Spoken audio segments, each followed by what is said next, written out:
Saya percaya bahwa kesetiaan Tuhan atas setiap kita sungguh terbukti, sehingga sampai hari ini siapapun kita yang menyaksikan siaran ini, semua kita sungguh-sungguh sangat diberkati oleh Tuhan. Yang percaya katakan amin.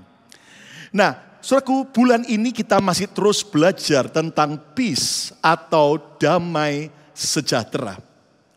Sebelum Yesus ditangkap dan kemudian disalibkan dan mati di kayu salib, maka ada kata-kata penting yang Yesus sampaikan kepada murid-muridnya.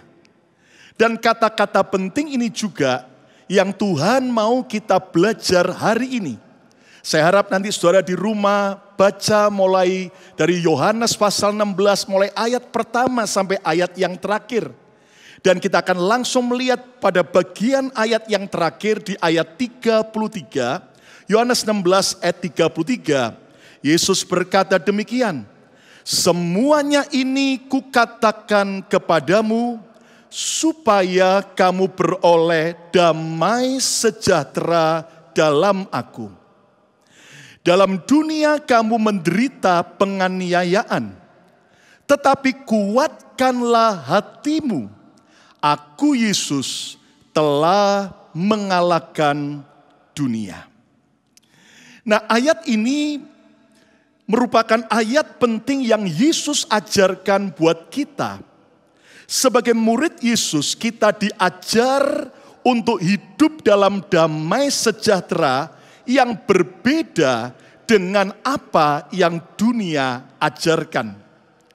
So sekalian, Yesus mengajar kita untuk hidup dalam damai sejahtera yang memampukan kita untuk mengalahkan dunia. Lihat, Yesus berkata, "Aku sudah mengalahkan dunia, maka saudara dan saya bisa beroleh damai sejahtera di dalam Yesus." Nah, judul khotbah saya hari ini adalah Peace that overcomes the world. Damai yang mengalahkan dunia. So sekalian, kita akan menggali satu ayat penting ini. Dalam Yohanes 16 ayat 33. Saya harap saudara nanti Anda bisa hafal ayat ini, Yohanes 16 ayat 33. Nah, kita akan menggali, ternyata kita akan menemukan bagaimana kita bisa menghidupi damai yang bisa mengalahkan dunia. Tetapi ada beberapa hal yang merupakan bagian yang kita harus kerjakan. Maka kita lihat bersama sekali lagi Yohanes 16 ayat 33. Yesus berkata, "Semuanya ini kukatakan kepadamu supaya kamu beroleh damai sejahtera dalam aku."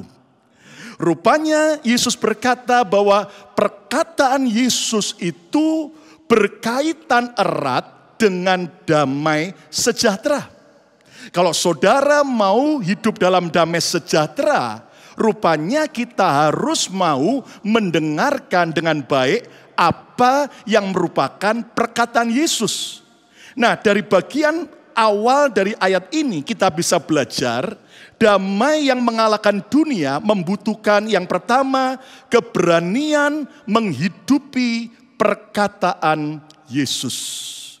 So sekalian, kita harus punya keberanian untuk menghidupi perkataan Yesus. Yesus tadi berkata, "Semuanya ini kukatakan kepadamu." Ada perkataan Yesus, ada firman Yesus. Dan kalau kita berani menghidupi, berani mempraktekkan, melakukan perkataan Yesus, maka kamu beroleh damai sejahtera di dalam Yesus. Nah, persoalan utama banyak orang Kristen hari ini, kita seringkali mau menjadi pendengar firman, tetapi sedikit saja yang mau jadi pelaku firman. Nah, ada juga orang yang mau melakukan firman, tapi hanya firman yang cocok dengan dirinya dan firman yang disukainya. Kalau itu firman yang menghibur, bicara berkat, bicara tentang pemulihan, lalu kita bilang yes, yes, yes, amennya 1000 kali, saudaraku. Tapi kalau sudah bicara tentang yang namanya negur dosa, tentang perintah Tuhan yang sulit buat kita, contohnya mengampuni, lalu kita berkata, waduh ini firman cocok untuk mertuaku ya. Wah ini firman Tuhan cocok untuk yang main gitar tadi. Nah seringkali saudaraku, kita merasa bahwa kita mau melakukan firman hanya yang kita sukai dan yang cocok. Padahal seringkali firman Tuhan itu bertentangan dengan keinginan daging kita. Seringkali firman Tuhan berbeda, berlawanan dengan keinginan diri kita sendiri. Nah kenyataannya hari ini saudaraku, yang tidak dapat dihindari ternyata, saudaraku, orang percaya yang benar-benar menghidupi firman itu hanya 25%. Mungkin ada berkata, Pastor Lukas bagaimana bisa tahu bahwa di antara orang percaya yang menghidupi firman hanya 25%? Saya bisa simpulkan dari perumpamaan Yesus tentang penabur benih, penabur firman. Lihat Yesus berkata ada 4 macam tanah. Yang pertama tanah di tepi jalan. Yang kedua tanah bersemak duri. Yang ketiga tanah berbatu. Tetapi yang keempat adalah tanah yang subur. Dan Anda lihat kan, di tanah yang mana akhirnya firman bertumbuh, bahkan bisa berbuah lebat. Hanya di tanah yang subur. Sementara di tepi jalan, sementara di tanah yang bersemak duri dan berbatu, itu tidak bisa bertumbuh dan berbuah lebat. Nah, saudara sekalian coba lihat, berarti tanah yang subur ini hanya 25%. Nah, saya berdoa dalam nama Yesus, biar setiap saudara yang menyaksikan program ini, saudara dan saya mulai hari ini memutuskan, aku mau berani menghidupi perkataan Yesus. Yang setuju, katakan amin. Saya berdoa biar semua kita termasuk yang 25% tersebut, supaya hidup saudara mengalami damai yang mengalahkan dunia. Ada banyak orang tahu firman, hafal firman, berdebat firman, malah kemudian ngancam pakai firman, tapi tidak jadi pelaku firman. Hari ini mari saudaraku, jangan jadi farisi rohani, tapi mari kita menghidupi perkataan Yesus. Katakan yes. Nah, bagaimana cara menghidupi perkataan Yesus? Terus miliki kehausan dan kelaparan akan perkataan Yesus. Punya rasa haus, punya rasa lapar, ya kan? Nah, saudara-saudara, kalau orang haus seperti saya sekarang lagi kehausan, saya tidak akan diam, saya akan coba cari air untuk memuaskan saya. Nah, karena teman-teman berbaik hati, di mimbar sudah disediakan. Nah, maaf saya mau coba minum dulu karena saya haus, saudara-saudaraku ya. Dan saya minum supaya apa? Saya menghilangkan rasa haus saya. Enak tenan. Nah, saudara sekalian, banyak orang bilang begini, Pastor Lukas, kalau saya dengar firman Tuhan, ngantuk.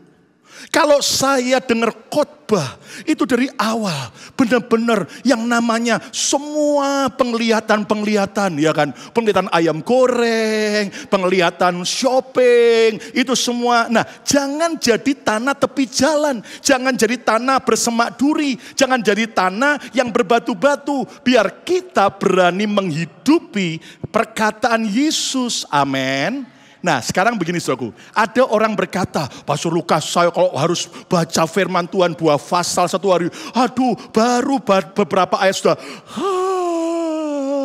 Terus saya tanya, kalau kamu kerja gimana? Kalau kamu bangun pagi-pagi dan kemudian walaupun hujan lebat, tetap berangkat kerja enggak?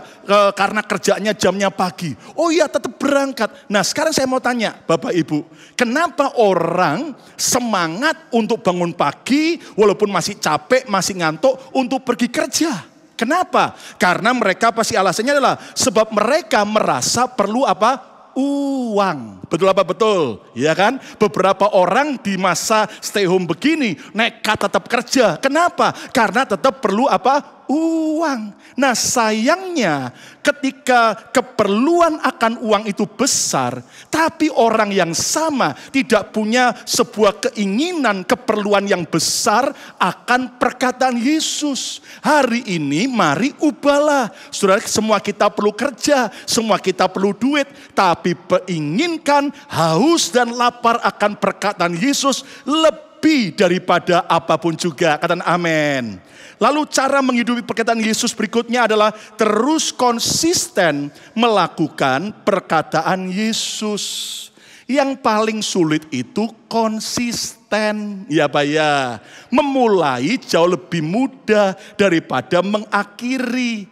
Tahukah saudara bahwa kekristenan itu ibarat lari maraton, ya, lari jangka panjang, dan itu perlu stamina, konsisten sampai mencapai garis finish. Kalau dulu saudara bersemangat, berapi-api ikut Yesus, cinta Tuhan, bahkan melayani Tuhan, bagaimana dengan hari ini? Mari kembali kita terus konsisten melakukan perkataan Yesus. Berikutnya, siap menanggung resiko menjadi pelaku firman. Apapun keputusan yang kita lakukan untuk firman, pasti akan ada resikonya. Betul, saat kita mengampuni, maka orang yang membenci kita bilang, ini orang sudah gila, dia yang akhirnya minta maaf. Lihat toh, saya yang benar, dia yang minta maaf, dia yang salah toh. Lihat sebentar lagi dia mau mati, makanya dia minta maaf. Selalu akan ada resiko kalau kita lakukan firman. Tapi resiko untuk melakukan firman lebih baik kita alami daripada kita tidak melakukan firman Tuhan. Amin. Yang pertama, supaya kita hidup dalam damai yang mengalahkan dunia seperti Yesus, kita harus berani untuk menghidupi firman perkataan Yesus. Yang kedua, kita masih menggali Yohanes 16 ayat yang ke-33. Dikatakan kalimat berikutnya, bahwa dalam dunia kamu menderita penganiayaan. Dalam dunia kamu menderita penganiayaan. NCV version berkata, in this world you will have trouble. Di dunia ini kamu akan mengalami namanya trouble, yang namanya persoalan, yang namanya penderitaan, penganiayaan. Saya percaya Tuhan kita ingin anak-anaknya hidup dalam kebahagiaan. Saya percaya Tuhan ingin agar kita anaknya hidup dalam semua kelimpahan. Katakan amin. Tetapi seringkali Tuhan izinkan penganiayaan, Tuhan izinkan trouble, kesulitan, tantangan. Untuk apa? Bukan menghancurkan kita. Ingat saudaraku bahwa besi itu ketika palu itu waktu dihantamkan kepada kaca, kaca itu akan hancur berkeping-keping. Tetapi palu besi yang sama waktu dihantamkan kepada besi baja, maka besi baja akan terbentuk jadi baik. Nah, yang kedua, bagaimana kita bisa hidup dalam damai yang mengalahkan dunia? Kita harus punya keberanian menghadapi kenyataan hidup. Courage to face the reality of life. Keberanian menghadapi kenyataan hidup. Yesus tuh ngomong terus terang. Di dunia kamu akan dianiaya. Di dunia kamu akan mengalami persoalan. Kenapa? Karena Tuhan memanggil kita bukan untuk lari dari masalah. Tetapi Tuhan memanggil kita untuk berani menghadapi kenyataan hidup. Yang setuju katakan yes. Senggol di rumah kanan kiri saudara ya. Senggol katakan jangan lari dari kenyataan hidup. Amin saudara-saudara. Tapi mari kita berani menghadapi kenyataan hidup. Ada orang berani mati. Tapi tidak berani hidup. Nah, dalam Yohanes 16 ini, kalau sudah baca seluruhnya, dari ayat pertama sampai ayat yang terakhir 33, sudah akan menjumpai bagaimana ada kenyataan-kenyataan hidup yang kita harus hadapi. Coba kita lihat apa saja, walaupun enggak semua komplit. Yohanes 16 ayat 1 sampai 2, Yesus bilang begini, semuanya ini kukatakan kepadamu, supaya kamu jangan apa? Kecewa dan menolak aku. Jangan kecewa ikut Yesus, amin. Jangan kecewa ikut Yesus, amin. Jangan menolak Yesus. Kenapa? Ayat yang kedua, kamu akan apa, saudara-saudara? Dikucilkan. Bahkan akan datang saatnya bahwa setiap orang yang membunuh kamu, bukan cuma dikucilkan, dibunuh, saudaraku, akan menyangka, mereka yang bunuh orang percaya, menyangka bahwa ia berbuat bakti bagi Allah. Bayangin, saudaraku, pikirnya mereka itu upahnya besar karena membunuh orang Kristen. Sekarang lompat Yohanes 16 ayat 20 dan 21.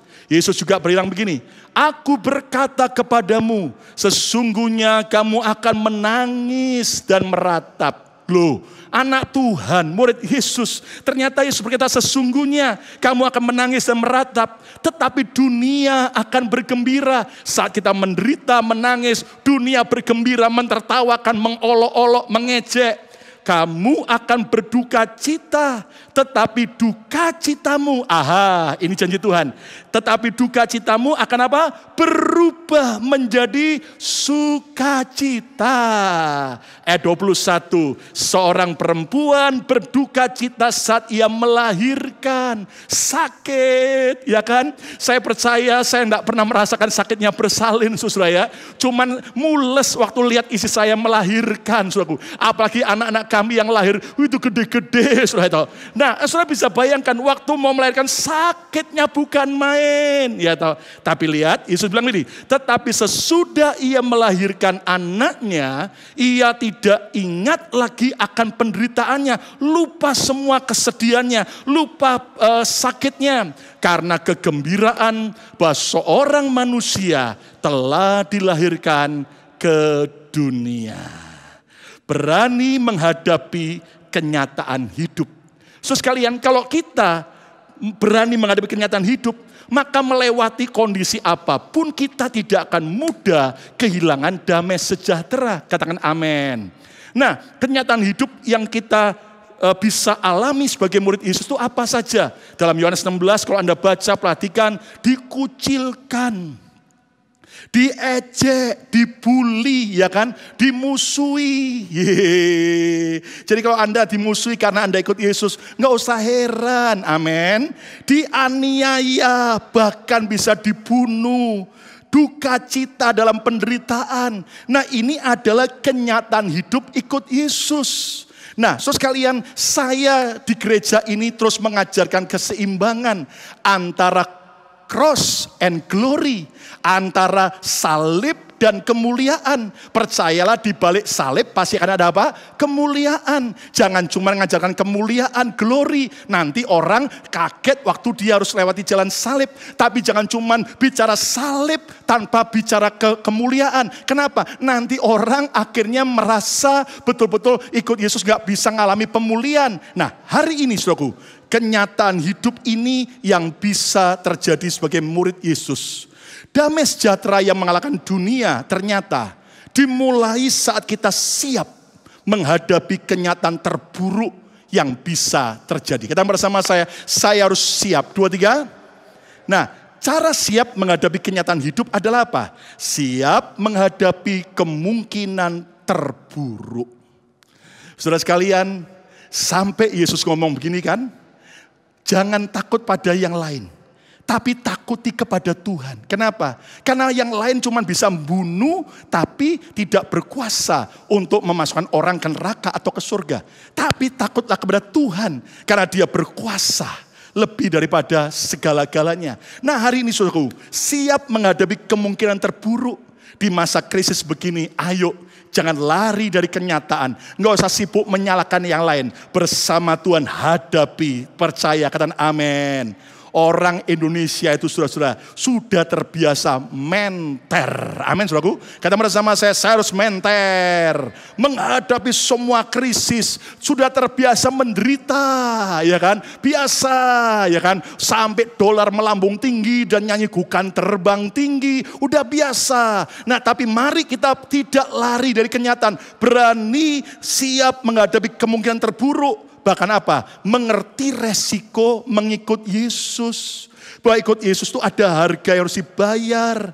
Saudara, maaf, hari-hari ini ada banyak orang Kristen terlalu manja.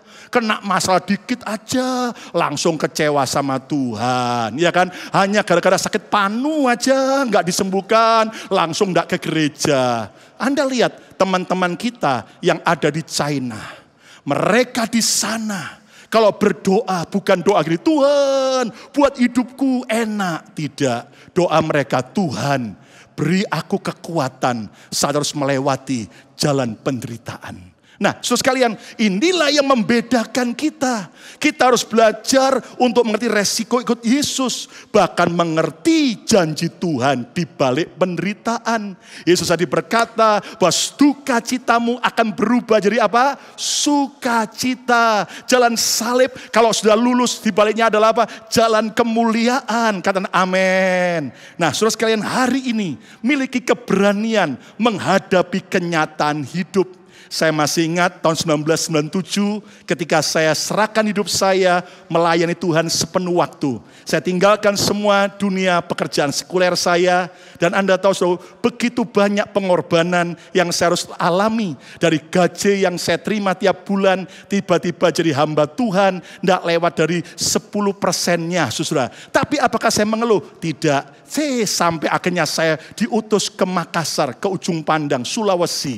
Sampai di sana saudaraku, lagi melayani, ada yang ngancam saya. Kamu dari Jawa, kamu macam-macam, kamu pulang cuman tinggal nama. Alias Anda tahu, diancam mau dibunuh. Lalu saya berkata, sorry Pak, saya sejak ikut Yesus bahkan melayani Tuhan.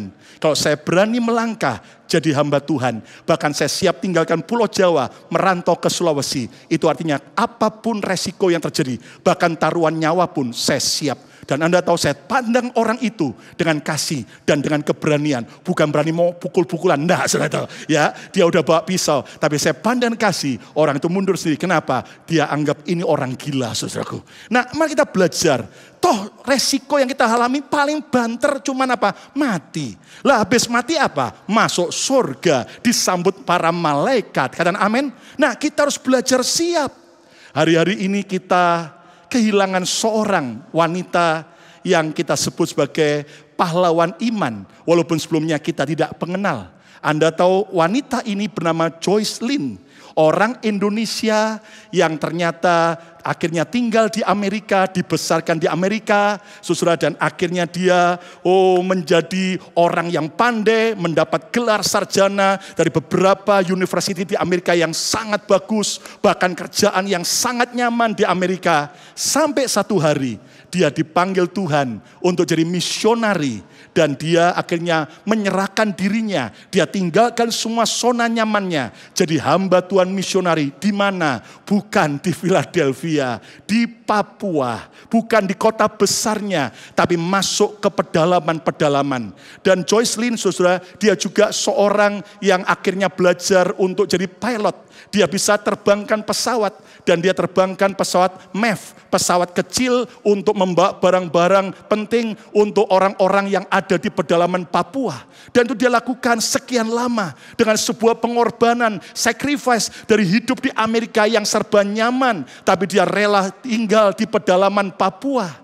Dan Anda tahu apa terjadi? Beberapa hari kemarin ternyata dia ditemukan mati tewas. Ketika pesawat hari itu, saudaraku, terbang dan tiba-tiba jatuh di Danau Sentani di Papua. Semua orang meratapi kepergiannya. Bahkan kita juga kehilangan.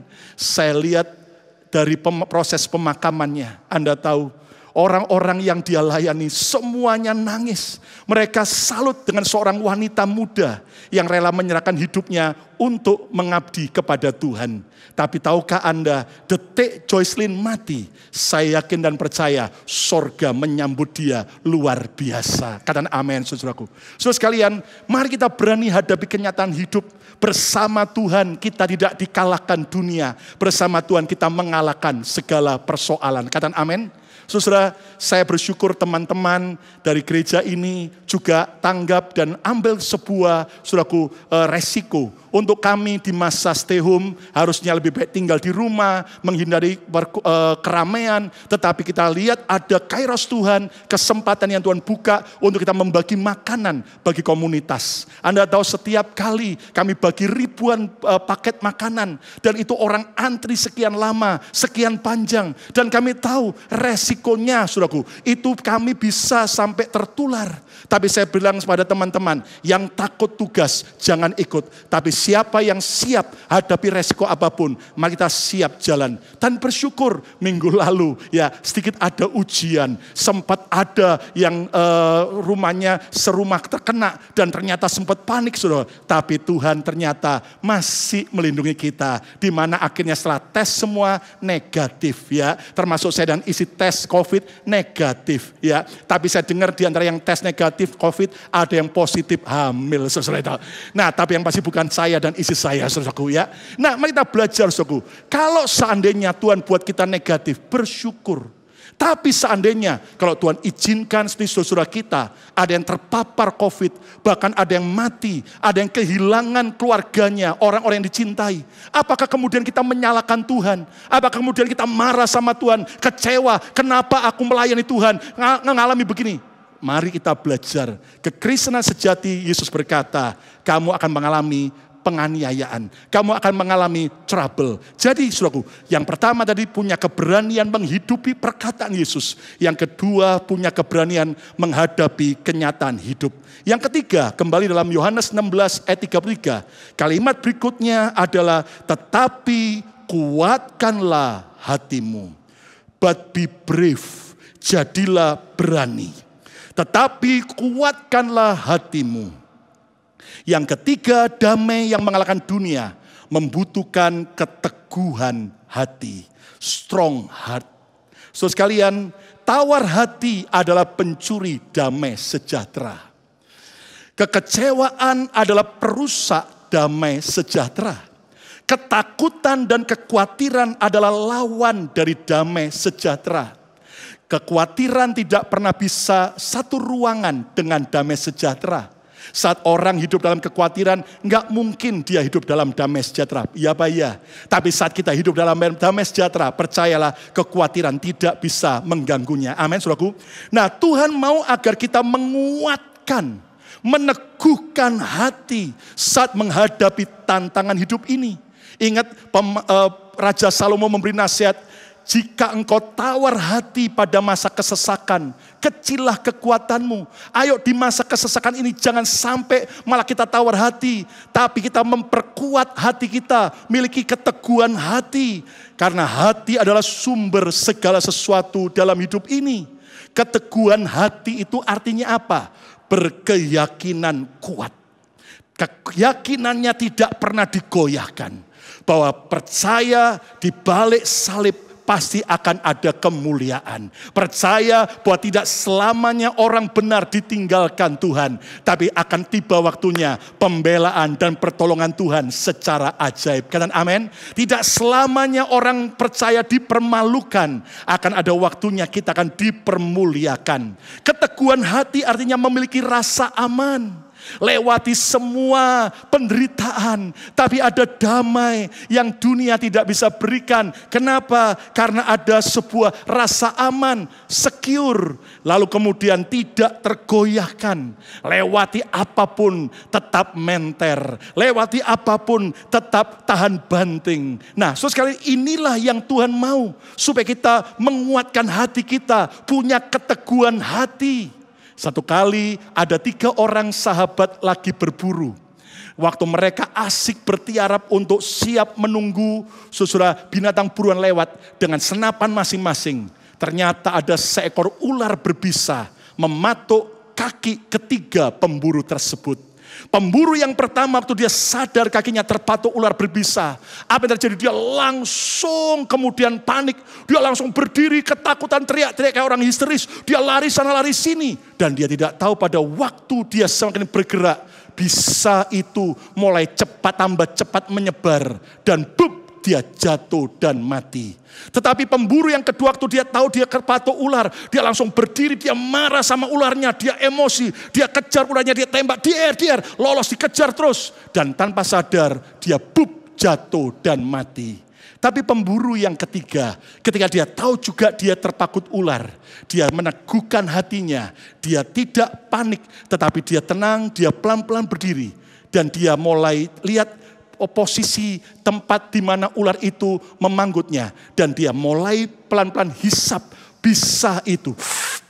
Dia buang lagi. Dia hisap, dia buang lagi. Sampai dia pastikan semua bisa ular itu sudah keluar dari tubuhnya. Pelan-pelan dia mulai jalan, cari pertolongan. Dan Anda tahu hanya pemburu yang ketiga yang berhasil survive. Hari ini miliki keteguhan hati. Belajar punya hati yang tetap teguh, percaya, berkeyakinan kuat, punya rasa aman, dan tidak tergoyahkan oleh apapun juga. Katakan yes. Yang keempat, yang terakhir, kembali dalam Yohanes 16 ayat 33. Damai yang mengalahkan dunia membutuhkan. Kata yang terakhir adalah aku Yesus telah mengalahkan dunia. Aku telah mengalahkan dunia. Ternyata kemenangan Yesus bukan hanya menjadi milik Yesus, tetapi kemenangan Yesus mau dibagikan buat saya dan saudara. Kalau Yesus kita pemenang, saya dan saudara juga pemenang atas dunia ini. Katakan amin, saudaraku. Nah, kemenangan Yesus adalah teladan dan kuasa yang diberikan untuk memampukan kita untuk menaklukkan dunia ini. Yang keempat, yang terakhir, damai mengalahkan dunia membutuhkan kecerdasan menaklukkan dunia. Kecerdasan menaklukkan dunia. Masih ingat Yesus pernah bilang begini, bahwa orang-orang dunia lebih cerdik daripada orang-orang benar.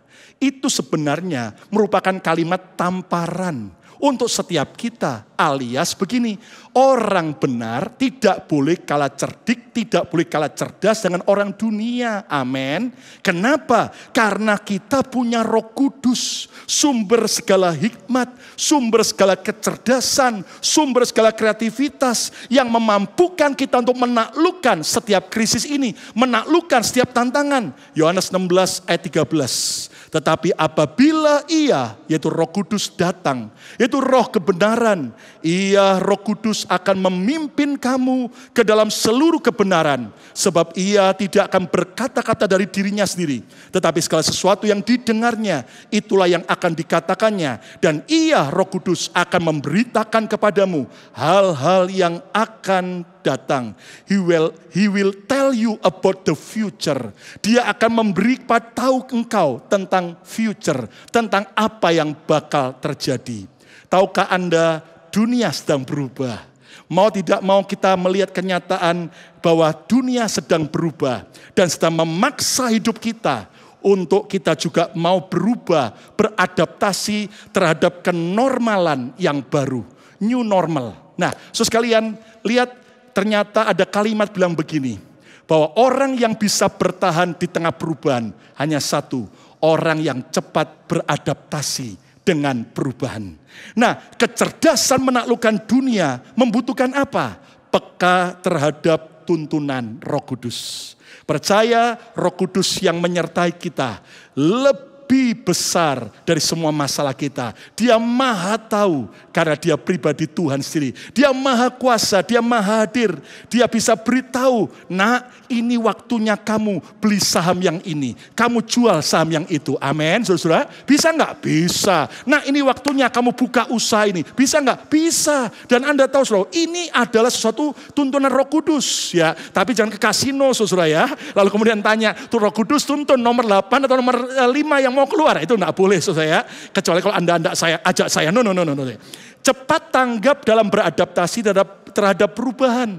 Bahkan terus kreatif membuat terobosan baru. Semua kita harus punya kecerdasan menaklukkan dunia. Lihat bagaimana penyakit virus yang kecil ini tetap dalam nama Yesus kita akan bisa taklukkan. Amin. Sebab Tuhan yang menyertai kita. Tetap kita harus percaya, jangan kemudian paranoid, tapi tetap harus waspada. Bersama Tuhan Roh Kudus akan memberi hikmat, kreativitas. Saya mendengar mendengar ada orang yang dulunya jadi wedding planner. Akhirnya berdoa, Tuhan beri tuntunan. Kenapa? Karena semua wedding plannernya dibatalkan. Karena batal kawin semua, saudaraku. Tapi Tuhan beri kepekaan. Dia berubah haluan, tidak lagi jadi wedding planner. Apa yang dia lakukan? Dia jual peti mati, saudaraku. Ya, dan ternyata booming, dan hari ini Tuhan pelihara dia dari jual peti mati. Kesimpulannya, belajarlah hidup dalam damai sejahtera yang Yesus berikan. Damai yang memampukan kita bukan dikalahkan dunia, tetapi mengalahkan, menaklukkan dunia. Katakan amin.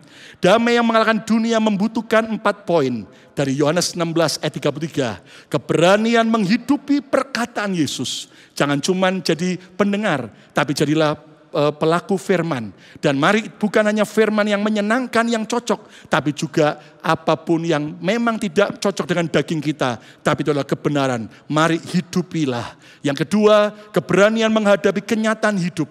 Hidup ini harus kita hadapi. Jangan lari dari kenyataan. Menurut saya orang yang frustrasi, orang yang sampai bunuh diri, pengecut. Tapi orang yang mau bertahan sampai akhir, ia akan diselamatkan oleh Tuhan. Amin, saudaraku. Yang ketiga, keteguhan hati. Mari di tengah-tengah semua kecemasan, di tengah-tengah semua keadaan menakutkan, miliki keteguhan hati dalam Yesus. Karena kita sadar apa yang kita percayai, siapa yang kita percaya, Yesus Tuhan. Yang keempat, kecerdasan menaklukkan dunia. Kalau Yesus sudah taklukkan dunia, dia kalahkan maut, dia kalahkan iblis. Bersama pertolongan Tuhan, kita juga bisa menaklukkan dunia. Yang percaya, ayo kita beri tepuk tangan yang meriah untuk kemuliaan nama Tuhan. Haleluya.